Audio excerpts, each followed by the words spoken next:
मस्त टमटमीत फुगलेल्या खुसखुशीत अशा हिरव्यागार पालकाच्या पुऱ्या तयार झालेल्या आहेत. करायला एकदम सोप्या आहेत बरं का. तुम्हाला माहिती आहे का, तुम्ही मला इतक्या वर्षांपासून ही रिक्वेस्ट करताय. 7 वर्ष झाली चॅनलला, पण पहिल्यांदा ही रेसिपी दाखवतेय. माझी साधी सोपी पद्धत तुमच्यासोबत शेअर करणार आहे, ज्यामुळं पुऱ्या एकदम अशा खुसखुशीत होतात. आवाज बघायचा आहे? एकदम अशा खुसखुशीत आणि 8 ते 10 दिवस आरामात टिकतात. बघायची रेसिपी तर व्हिडिओ शेवटपर्यंत बघा आणि आवडला तर लाईक करा आणि अशाच रेसिपीजसाठी चॅनलला सबस्क्राईब करा. नमस्कार, सरिताच्या स्वयंपाकघरात म्हणजेच आपल्या सरिताज किचनमध्ये आज आपण काय करतोय तुम्हाला समोर दिसतंय. मस्त हिरवागार पालक ठेवलाय आणि या पालकाच्या आपण पुऱ्या करणार आहोत. एकदम सोपी रेसिपी आहे, तुम्हालाही माहिती आहे. सरिताज किचन म्हणजे अचूक प्रमाणात परफेक्ट रेसिपी ज्या तुम्ही पहिल्या प्रयत्नात करू शकता. त्यामुळं व्हिडिओला लाईक नक्की करा. रेसिपीला सुरुवात करूया.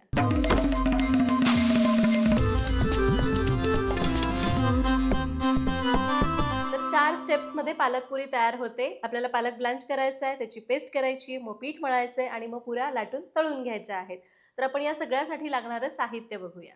पालक उकळण्यासाठी आपल्याला लागणार आहे 1 जुडी पालक. पालकाची फक्त पानं निवडून घेतली, 1 चमचा साखर आणि एकदम थंडगार पाणी. पालकाची पेस्ट करण्यासाठी आपल्याला शिजलेल्या पालकाबरोबर लागेल अर्धा चमचा जिरं, पाव चमचा ओवा, 4 ते 5 हिरव्या मिरच्या, 7-8 लसणीच्या पाकळ्या. पुरीचं पीठ मळण्यासाठी आपण घेतलंय 2 कप गव्हाचं पीठ, अर्धा कप बेसन, पाव चमचा हळद, 2 चमचे तीळ, पाव चमचा ओवा, चवीपुरतं मीठ आणि तयार केलेली पालकाची पेस्ट.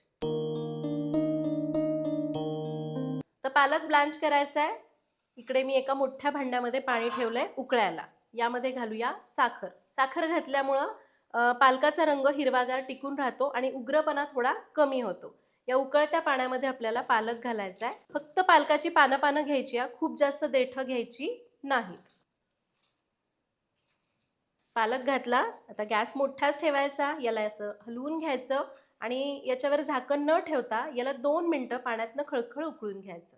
2-3 मिनिटं पालक न झाकता उकळला, रंग खुलून आलाय. गॅस बंद करूया. आता आपल्याला काय करायचंय, हा पालक गरम असताना असा चांगला निथळायचा पाण्यातनं आणि एकदम थंडगार बर्फाच्या पाण्यामध्ये टाकायचा. ते नसेल तर साधं थंडगार पाणी घेतलं तरी चालेल. याने काय होतं, त्याची कुकिंग प्रोसेस तिथंच थांबते. पालक जास्त शिजला जात नाही आणि त्याचा रंग आत्ता जसा दिसतोय ना तसाच राहतो.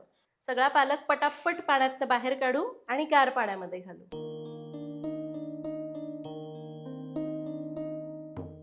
तर पालक गार पाण्यामध्ये घातला, 10 मिनिटं याला असंच ठेवून पूर्ण गार करून घेऊया. पालक पाण्यातनं काढायचा आणि याला घट्ट पिळून घ्यायचं. फार जास्त पाणी ठेवायचं नाही. पालक मिक्सरच्या भांड्यामध्ये काढूया. पालक घेतला, यासोबतच घालूया लसूण, ओवा, जिरं आणि हिरव्या मिरच्या. मिरचीचं प्रमाण आवडीप्रमाणे कमी जास्त करता येईल.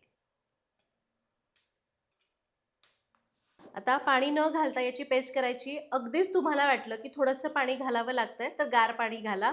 बर्फाचं पाणी घातलं तर अजून उत्तम. पेस्ट करून घेऊ आणि हे घ्या, मस्त हिरवीगार गारेगार पालकाची पेस्ट तयार झाली. पुरीचं पीठ मळायला घेऊ. तर त्यासाठी परात घेतली आहे, त्यामध्ये घालूया गव्हाचं पीठ, बेसन, थोडीशी हळद, अगदी किंचित हळद घाला, नाही घातली तरी चालेल, हिंग, पांढरे तीळ आणि चवीपुरतं मीठ. लक्षात घ्या, पालक थोडा स्वतःच खारट असतो, मिठाचं प्रमाण जरा बेताने घाला. त्याचबरोबर यामध्ये घालू थोडंसं तेल, साधारण 1 छोटा चमचा किंवा अजून एखाद चमचाभर वाढवलं तरी चालेल. याला मिसळून घेऊया. आधी हे चांगलं एकजीव करून घ्यायचं. हे चांगलं मिक्स करून घेतलं. आता यामध्ये घालायची पालकाची पेस्ट. पालक पेस्ट लगेच सगळी घालायची नाही, लागेल तशी तशी थोडी थोडी करून मिसळायची. मी थोडी घालतीये, याच्यामध्ये मिसळून घेते आणि जर लागली तर बाकीची सगळी पालकाची पेस्ट घालून घेणार आहे. आणि हां, तुम्हाला वाटलं की ही पेस्ट पुरतच नाही आहे, जास्तीचं पाणी लागतंय, तर मग थोडंसं जास्तीचं पाणी घालून घट्ट मळा. पण पीठ खूप पातळ नको, घट्टच ठेवायचं. एवढं मळून घेतलं, सगळी पेस्ट घालूया, कारण एवढी मला लागणारच आहे.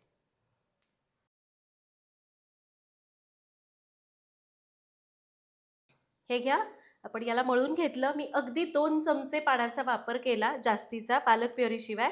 तुम्हाला लागलं तर घाला पाणी, नाही लागलं तर चालेल. आता यावर आपण घालूया थोडंसं तेल. याला तेल लावून घेऊया आणि याला एक 5 ते 10 मिनिटं भिजू ठेवू. तोवर आपलं तेल तापतंय, मग पुऱ्या करायला घेऊ.